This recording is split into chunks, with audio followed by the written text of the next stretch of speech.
شايف نبئ بإقرأ وأرسل بالمدثر وبلده مكة. پیامبر صلی الله علیه و سلم فرستاده شد، پیامبر شد با اقرا. نبئ یعنی پیامبر شد بإقرأ، با سوره اقرا، یعنی اقرأ بسم ربک، همین سوره علق، اقرأ بسم ربک الذی خلق، و همین سوره پیامبر شد. مرتبه پیامبری پایین‌تر از مرتبه رسالت، رسول شدن. در غار حرا بود، حضرت جبرئیل آمد، در آغوش گرفت، گفت بخوان.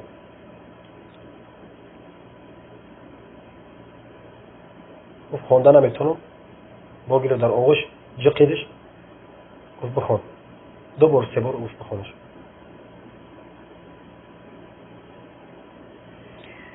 به همین پیامبر شد.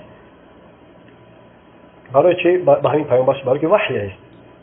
جبرئیل آمد، وحی رسول، پیامبر شد.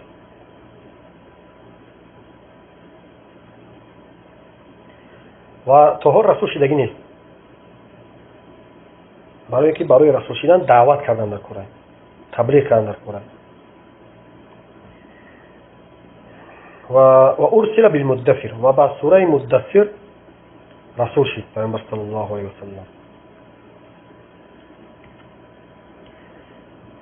نبی از رسول چه فرق داره؟ بیان کردیم در درس گذشته. نبی انسانی است، مرد، وحی میشود و شریعت، لیکن امر کردن میشه با تبلیغ کردنش. انسان و ذکر اوحی الیه بشرع ولم یؤمر بتبلیغ. انسان جن نیست، ذکر زن نیست، مرد زن نیست. وحی میشود با شریعت و امر کردن میشه با تبلیغ کردنش و رسوندنش. این نبی است. و این امر بتبلیغ فهو رسول. اگر امر کرده شد با تبلیغ، این رسول است.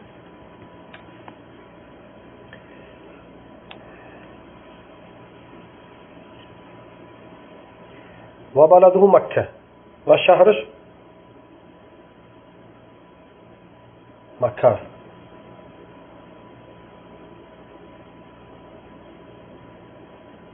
از شهری مکه پیامبر صلی الله علیه و سلم در هم مکه تاریخ نگیر. حتی وقتی که پیامبر صلی الله علیه و سلم از مکه خارج شدن، هجرت کردند، مجبور بودند، زیغ شدند، به سوی مکه نظر کردن، گفتند در وقتی بر اومدنش: والله انک لخیر ارض الله و احب ارض الله الی. والله انک لخیر ارض الله و احب ارض الله الی. قسم به الله، تو بهترین زمین الله هستی، دوست داشته ترین زمین الله به سوی من هستی. ولولا اهلک اخرجونی منک ما خرجت. اگر اهل تو مرا اخراج نمیکردند، قوم تو مرا نمیبردند از تو، من نمیبردم. ترمذی را میگه حدیث آیا.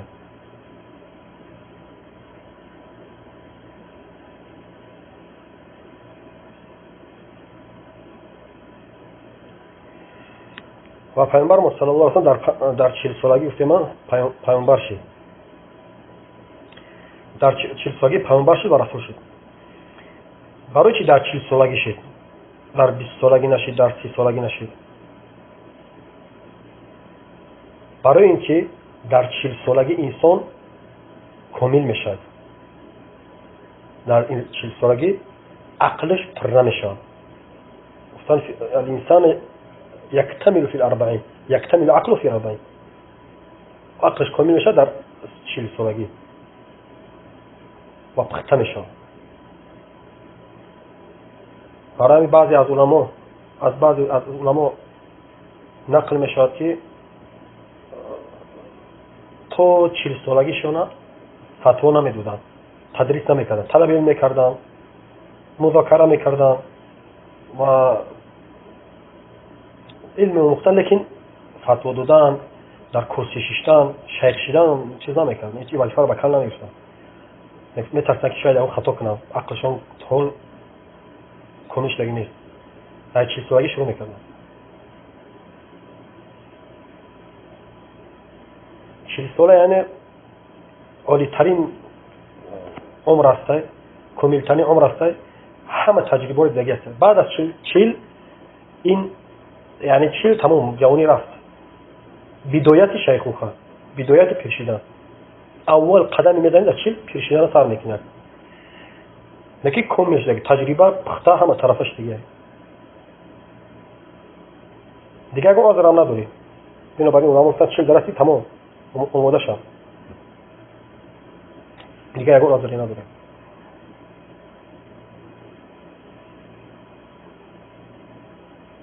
یعنی آماده و خیرات میشه.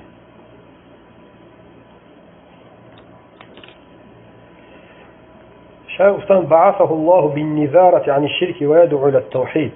الله سبحانه وتعالى فرستاد پیامبرش برای تحذیر کردن، انذار کردن، بیم دادن، ترساندن از چی؟ از شرک، تا اینکه مردم بترسانند از چی؟ از خطر شرک. بعثه الله بالنذارة عن الشرك.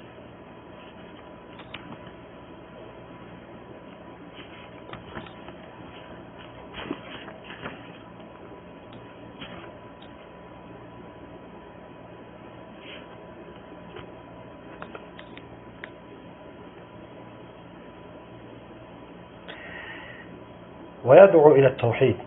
الله سبحانه وتعالى پیامبر منفرستاد برای اینکه دعوت کنه، برای اینکه تحذیر کنه مردم از شرک و دعوت کنه به سوی توحید، دعوت کنه مردم به سوی توحید. و الدلیل قوله تعالی یا ایها المدثر قم فانذر وربك فكبر وثيابك فطهر والرجز فاهجر ولا تمنن تستكثر ولربك فاصبر. دلیل در این مسئله یعنی تحذیر کردن مردم از شرک و دعوت کردن مردم به سوی توحید. الله سبحانه و تعالی فرمودن یا ایها المدثر، ای پیچیده در لباس. مدثر یعنی المتغشی بثيابه، کسی جامه بر بدن پیچوندگی. ای کسی که در جامه پیچیدگی هستی. یعنی پیامبر صلی الله علیه و سلم با دیدن حضرت جبریل ترسید، شکل حقیقی دیدگی حضرت جبریل را و شکل حقیقیش انسان در یک تاریکی یک از پیش یک چیز برو، یک مخلوق برویم، مخلوقی که مثل خود ضعیف است چخیل میشه یک بار پیش برویم این ترس. تصور کنید سردار ملائکه است جبریل، با صورت حقیقی 600 قنات دارد، با صورت حقیقی 600 قنات دارد. قناتش یک قنات آسمان بشونه و یک قنات زمین تو بوری جارش میکنه.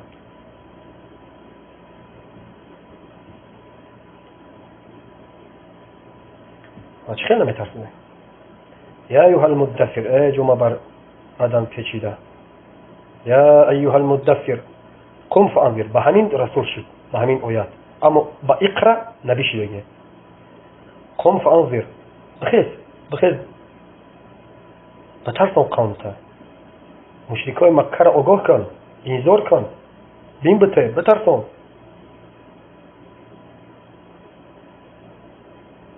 از عاقبت بت پرستی، سنگ پرستی، درخت پرستی، از عاقبت شرک بترسان شو. و ربک فکبر، پروردگار تا تعظیم که در نزد این مشرکای. اینم الله سبحانه و تعالی تعظیم نمیکنه، بزرگ بدون تعظیمش کن، عظمتیش ذکر کن، عظمتی الله سبحانه و تعالی پروردگار تا در نزد اینها.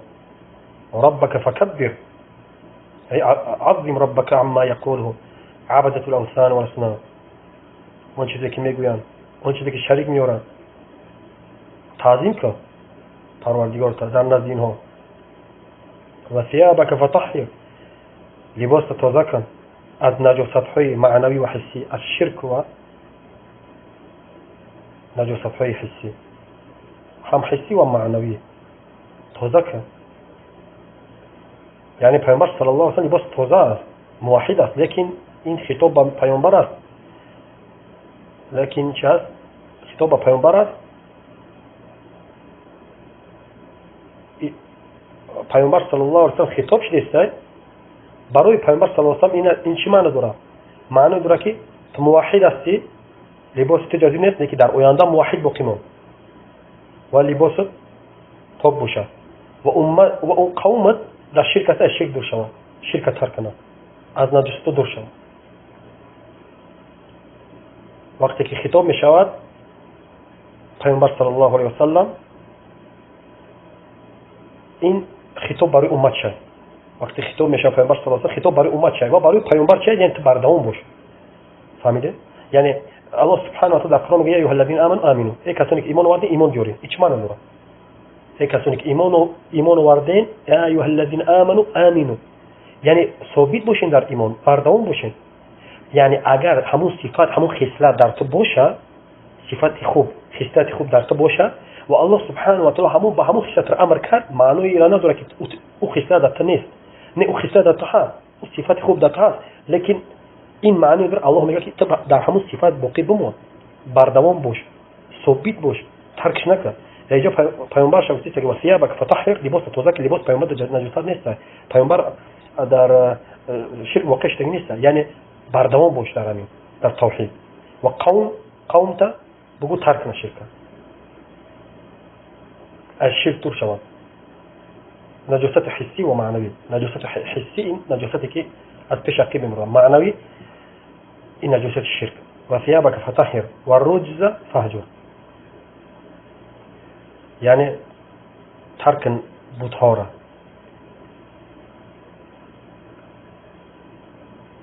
رجز شاسی بت‌ها، اوثان و اصنام، ترکش. والرجز فهجر ولا تمنن تستكثر ولربك فاصبر. ولا تمنن یعنی منت نک به پروردگارت، عملوی صالح تا بسیار بدونی.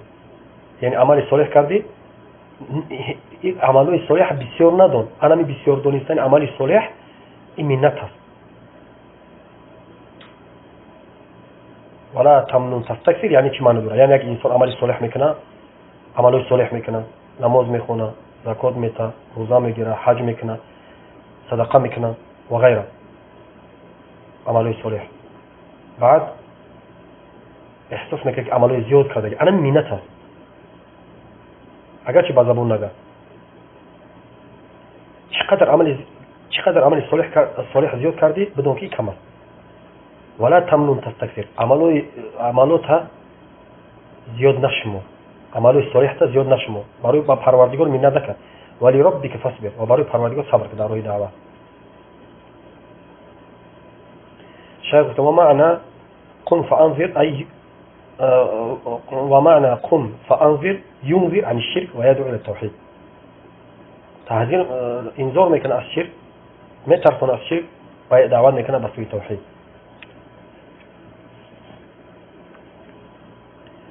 و ربک فکبر ای عظمه بالتوحید، تعظیم که پروردگار تا به توحید یک تو پرستی. و ثيابك فطهر ای طهر اعمالك عن الشرك، خوب کن عملها از شرک.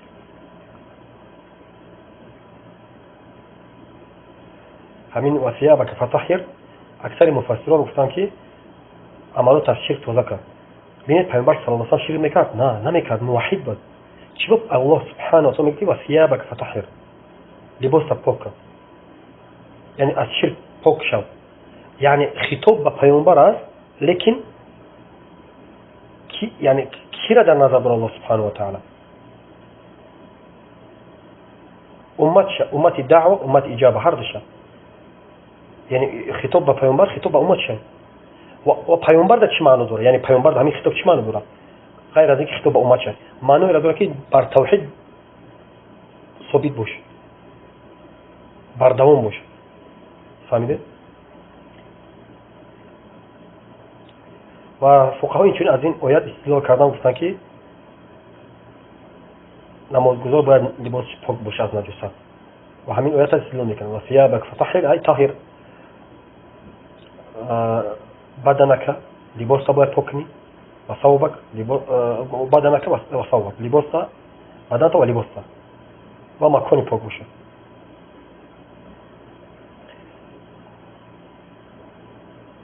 و رجز فهجر، الرجز الاسنان، رجز چیه؟ بودها هست. اسنان جمع مفرد صنم، صنم همون تیمثالی که میکشن میتراشن، بوته که میتراشن، هیکل.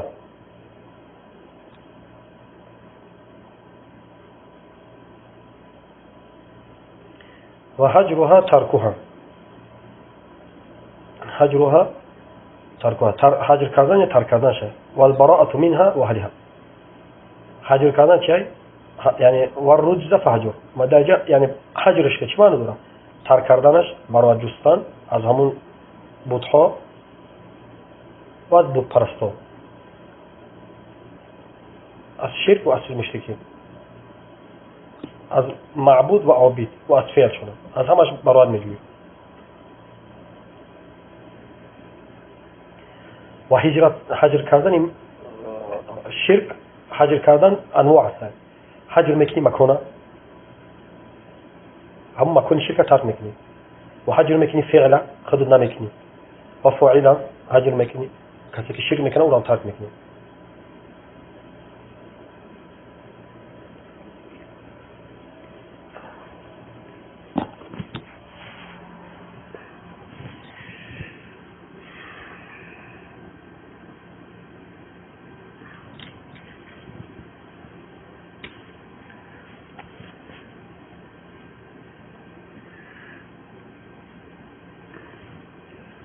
وشايخ الثاني أخذ على هذا 10 سنين يدعو إلى التوحيد، أخذ على هذا 10 سنين يدعو إلى التوحيد.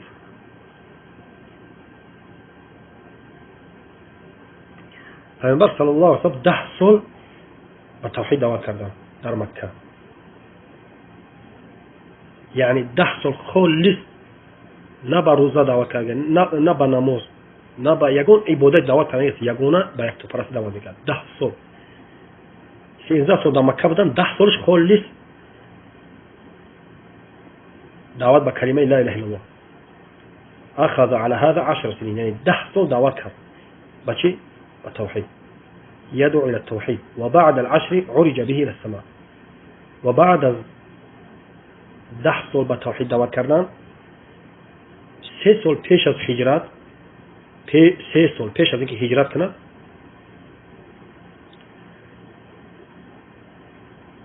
امکیش وفات کرد. ابو طالب وفات کرد. بعد از ابو طالب 3 روز گذشت، خدیجه هم وفات کرد. ابو طالب وفات کرد، دشمنی اینا زیاد شدن، مشرکای مکه دشمنیش با پیامبر صلی الله علیه و سلم یک چند زیاد شد، برای که باید حمایت میکرد. ابو طالب حمایت میکرد پیامبر صلی الله علیه و سلم، پشتیبانش بود، حامیش بود، دوستش میداشت. پیامبر ابو طالب دوست میداشت، از فرزنداش زیاد دوست میداشت. حتی گفت یعنی قریب به که ایمان میوارد اگر همین راه زنان نمیشید، همون رفیقای سو بد نمیشید، اسلام میوارد قریب بود. حتی گفت تابد که ولقد علمت بأن دین محمد من خیر ادیان البریة دینا. میگه ما دانستم به تحقیق دین پیامبر صلی الله علیه و سلم از بهترین دینهای بشریت است. بهترین دین محمد است. لولا الملامة او حذار مصبة لرأيتني بذاك سمح مبینا.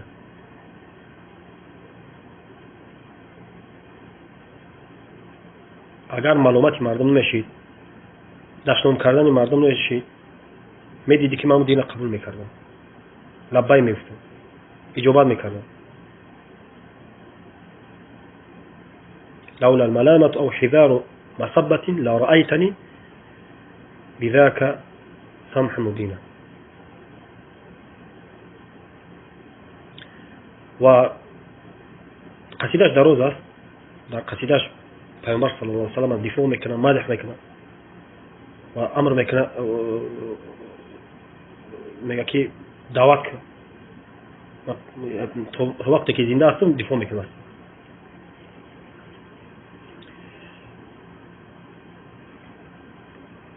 لكن ایمان ایوه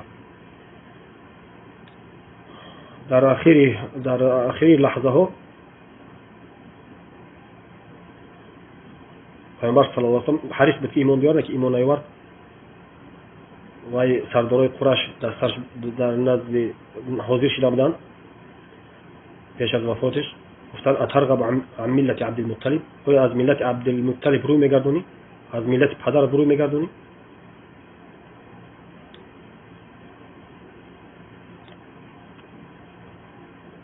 بعد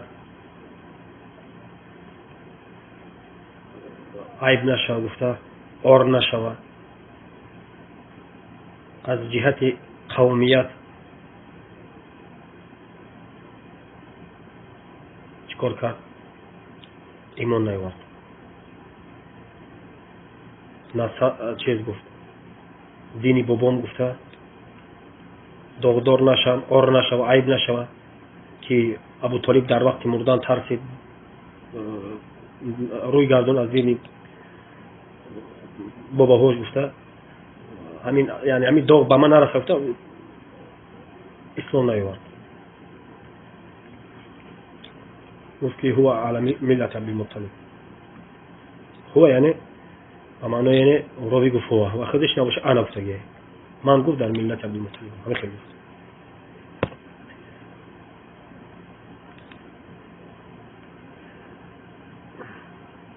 و وقتی که وفات کرد دشمنی و یا زیاد شدن و بعد از چند روزه، والله الان 3 روز، خدیجه وفات کرد. همسری که همیشه در برش بود، دستگیرش میکرد. همسرش وفات کرد. با دشمنی این مشرکا با زیادتر شد، سرسختی کردن اینا. پیامبر صلی الله علیه و سلم اذیت اوضاع داد. پیامبر صلی الله علیه و سلم بعد از این تنها موندن، دیگه کسی نیست. پشتیباناش وفات کردن، قدر الله ما شاء فعل. رفتن طرف طائف، شاید کسی پیدا میشد پشتیبانی میکرد. طائف طرف که و یا ایمان نیاوردن، بلکه ایمان نیاوردن یک طرف بسته امر کردن دیونای قومشه کمکلوشه سانسور کنه. سانسورش کردن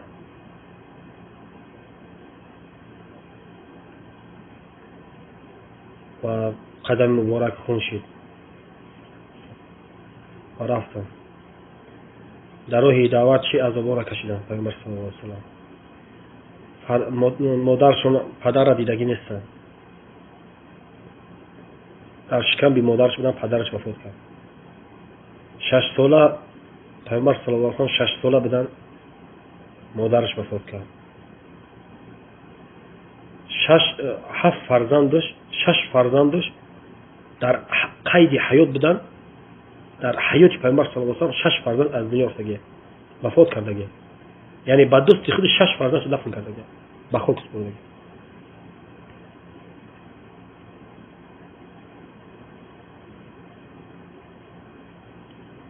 همسرش وفات کرد، دوست داشتنی همسرش.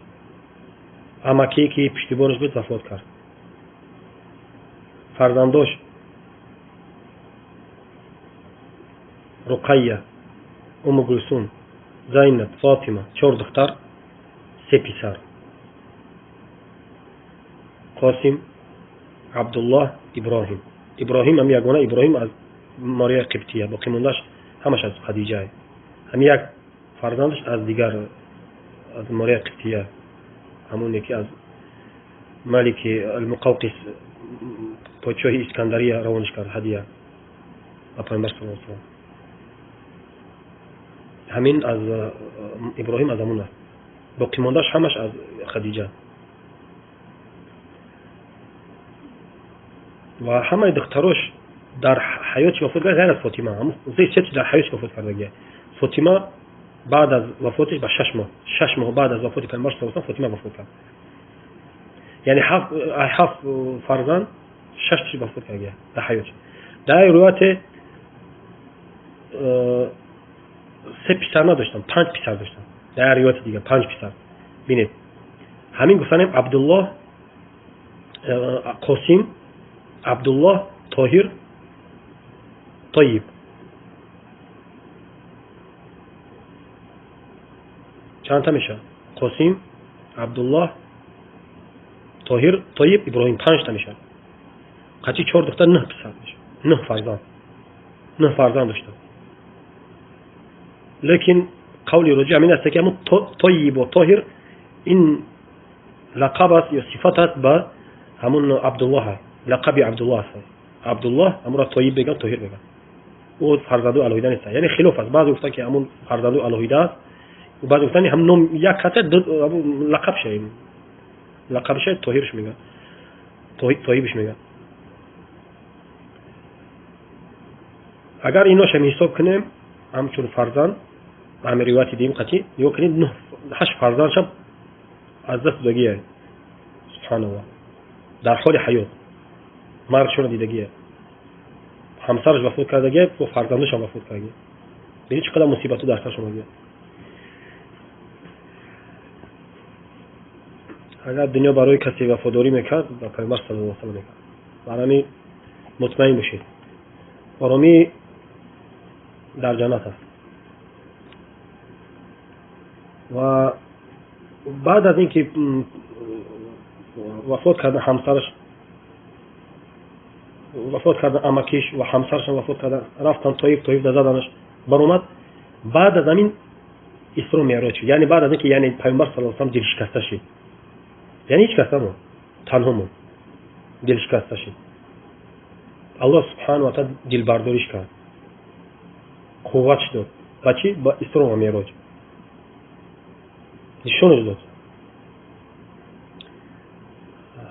وبعد العشر عرج به الى السماء وفرضت عليه الصلوات الخمس. بعد از 10 سال با کلمه توحید دعوت کرد، بعد نماز فرض شد. 10 سال بعد از دعوت به توحید، یعنی 10 سال با لا اله الا الله کرده. تصور کنید این دولت بچه دولت میکنه از همه مهمترین چیز برای انسان این دونستانی معنای لا اله الا الله.